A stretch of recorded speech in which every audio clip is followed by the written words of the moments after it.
Assalamualaikum warahmatullahi wabarakatuh. Perkenalkan, nama saya Sherly Nur Fadila, NIM J1A11993 dari kelas Konsentrasi Keselamatan dan Kesehatan Kerja Fakultas Kesehatan Masyarakat Universitas Halu Oleo Kendari.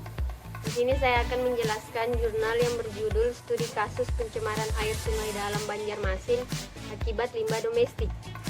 Baik, yang pertama, pendahuluan. Sungai adalah aliran air yang besar dan memanjang yang mengalir secara terus-menerus dari hulu menuju hilir. Sungai merupakan salah satu bagian dari siklus hidrologi. Air dalam sungai umumnya terkumpul dari presipitasi seperti hujan, embun, mata air, limpasan bawah tanah, dan di beberapa negara tertentu juga berasal dari lelehan es atau salju. Sungai tidak produktif, di mana kondisi sungai mengalami kerusakan atau sungai yang hilang sehingga mengurangi fungsi dari sungai itu sendiri. Hal ini diakibatkan oleh beberapa faktor, yaitu satu, tersumbatnya sungai akibat rapatannya pertumbuhan pemukiman atau bangunan di sepanjang pinggiran atau bantaran sungai. Yang kedua, pencemaran oleh limbah domestik dan industri. Yang ketiga, menyempitnya sungai akibat pelebaran jalan, pembangunan badan jembatan yang rendah sehingga menghambat transportasi air. Yang keempat, erosi dan sedimen. Yang kelima, berkurangnya daerah resapan air. Yang keenam, normalisasi sungai. Selanjutnya, pembahasan hasil dan pembahasan profil daerah studi.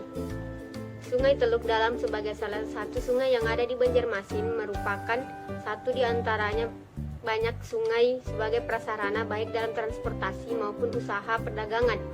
Sungai Teluk Dalam memiliki rata-rata lebar 0-63 meter dan panjang 3.428 meter.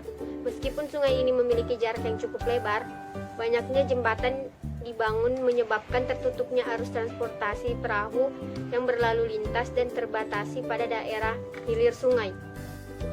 Berikut profil jumlah penduduk, luas lahan maupun usaha masyarakat di Jalan Maijen Sutoyo S tersebut dapat dilihat pada tabel 1, tabel 2, dan tabel 3.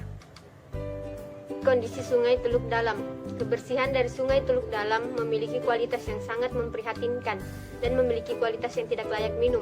Limbah sampah, limbah rumah tangga, dan industri menjadi faktor utama tercemarnya air sungai tersebut, dan faktor utama limbah terbuang sembarangan ke sungai adalah karena kurangnya kepedulian serta jumlah penduduk yang semakin banyak.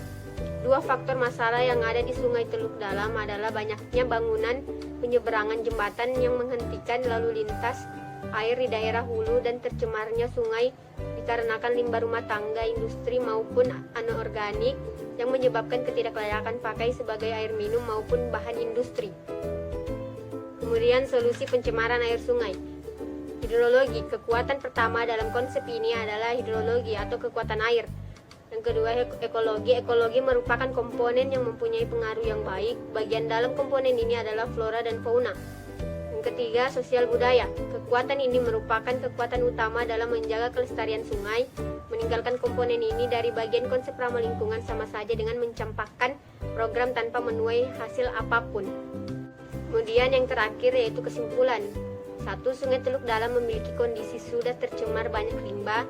Yang kedua, Sungai Teluk Dalam memiliki jarak garis sempadan dengan pemukiman. Yang ketiga, banyak faktor yang menyebabkan tercemarnya Sungai Teluk Dalam dan salah satu faktor utama adalah manusia itu sendiri. Yang keempat, perlunya dijalankan program dengan konsep ramah lingkungan dengan fokus kekuatan ada pada kekuatan sosial budaya masyarakat.